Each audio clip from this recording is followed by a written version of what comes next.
வணக்கம் தமிழ் வெற்றிலை சமையலுக்குள்ளே போகலாம் வாங்க. நம்மளோட சேனலை நீங்கள் ஃபஸ்ட் டைமாக பார்க்குறீங்க அப்படின்னா சப்ஸ்கிரைப் பண்ணிக்கோங்க. வாங்க வீடியோக்குள்ளே போகலாம். இன்றைக்கி நம்ம சூப்பரான இட்லி பொடி தான் செய்ய போகிறோம். நல்ல காரசாரமாக. அதுக்கு ஒரு பேன் ஹீட் பண்ணிவிட்டு கொஞ்சம் போல் ஆயில் சேர்த்துக்கோங்க. ஃபஸ்ட்டு மிளகாவும் நான் கட்டி பெருங்காயமும் அதில் ரோஸ்ட் பண்ணிக்கிறேன். கட்டி பெருங்காயம் இல்லை அப்படின்னா நீங்கள் தூள் பெருங்காயத்தை ஜாரில் நம்ம சேர்க்குறோம் இல்லைங்களா அரைக்கிறதுக்கு, அப்போ நீங்கள் சேர்த்துக்கோங்க. மிளகாவோட காம்பு எடுக்காமல் முழு மிளகாவை போட்டு நம்ம ரோஸ்ட் பண்ணிக்கலாம். அப்போ தான் சீடெல்லாம் வெளில கொட்டி டக்குன்னு தீஞ்சிராமல் இருக்கும் நமக்கு. இப்போ அதே பேனில் நான் உடைச்ச கருப்பு உளுந்து சேர்த்துருக்கேன். அதுவும் சேர்த்து நல்லா ஒரு பொன்னிறம் ஆகிற அளவுக்கு நல்லா ரோஸ்ட் பண்ணி எடுத்துக்கலாம்.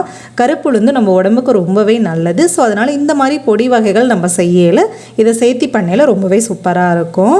2 டேபிள் ஸ்பூன் அளவுக்கு துவரம் பருப்பு எடுத்திருக்கேன். அதுவும் நல்லா ரோஸ்ட் பண்ணிக்கலாம். ரோஸ்ட் பண்ணதை தனியாக ஒரு பிளேட்டில் கொட்டி ஆற வச்சுக்கோங்க. உளுந்தை நான் ஆற வச்சதுக்கப்புறமா துவரம் பருப்பையும் ரோஸ்ட் பண்ணதுக்கப்புறமா எடுத்து அதே பிளேட்டில் கொட்டிட்டேன். அதுக்கப்புறம் 2 டேபிள் ஸ்பூன் அளவுக்கு கடலைப்பருப்பு சேர்த்துக்கோங்க. கடலைப்பருப்பு லைட்டாக கலர் மாறுற டைமுக்கு நம்ம உளுந்து சேர்த்துக்கலாம். 1 டேபிள் ஸ்பூன் அளவுக்கு நான் உளுந்து சேர்த்துருக்கேன். முழு உளுந்தாக சேர்த்துக்கோங்க. அதுவும் சேர்த்துட்டு நல்லா கலந்து விட்டுடலாம். கலர் மாறிடுச்சு. நம்ம இறக்குற டைமுக்கு கொஞ்சம் முன்னாடி, அதாவது லைட்டாக செவந்து வரும் இல்லைங்களா, அந்த டைமுக்கு கொஞ்சம் முன்னாடி 2 டேபிள் ஸ்பூன் அளவுக்கு நான் எள்ளு சேர்த்துருக்கேன். எள்ளு நம்ம இந்த மாதிரி பருப்போடு சேர்த்தி பண்ணையில் வெடித்து நமக்கு வெளியில் தெரிக்காமல் இருக்கும். ஸோ அதனால் அதை சேர்த்துக்கோங்க. இப்போ இதை அந்த பிளேட்டில் மாற்றிக்கலாம். நம்ம ஒரே ஒரு ஸ்பூன் அளவுக்கு சாப்பாட்டு அரிசி சேர்த்துருக்கேன். இப்படி சேர்த்தி பண்ணையில் ரொம்பவே சூப்பராக இருக்கும். அரிசி நல்லா பொரிஞ்சு வரட்டும். அரிசியும் நல்லா பொரிஞ்சிருச்சு. இதை நம்ம வேறு ஒரு பிளேட்டில் மாற்றிக்கலாம்.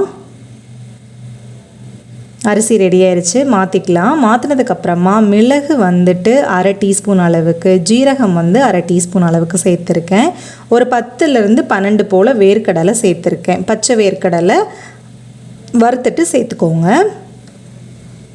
பச்சை வேர்க்கடலையாக சேர்த்திட்டு நல்லா வறுபட்டதும் நம்ம வேறு ஒரு இதில் மாற்றிக்கலாம். கொஞ்சம் போல் கருவேப்பிலை அதையும் சேர்த்து நல்லா வறுத்து எடுத்துக்கலாம். நம்ம கருவேப்பிலை கொஞ்சம் சுருங்கின மாதிரி கலர் மாறி வரும். அதுதான் ரோஸ்ட் ஆகிறதுக்கு உண்டான டைமு. நம்ம அதுக்கப்புறம் அதை எடுத்துக்கலாம்.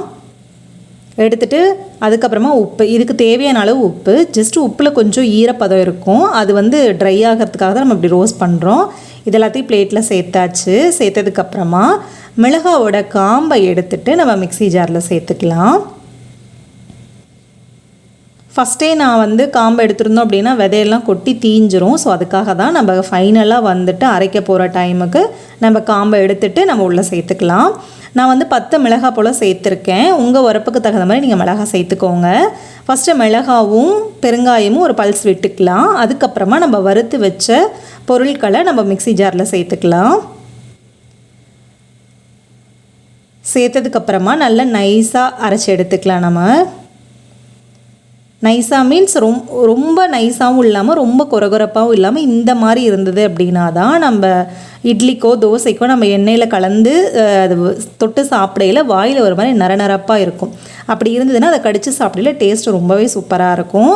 இதை நல்லா ஒரு பிளேட்டில் கொட்டி ஆறினதுக்கப்புறமா ஒரு ஏர்டை பவுலில் போட்டு நல்லா ஸ்டோர் பண்ணி வச்சுக்கோங்க. அவ்வளோதான் ஃப்ரெண்ட்ஸ், நம்மளோட இட்லி பொடி சூப்பராக மணக்க ரெடி ஆயிடுச்சு. கண்டிப்பாக அதை ட்ரை பண்ணுங்கள்.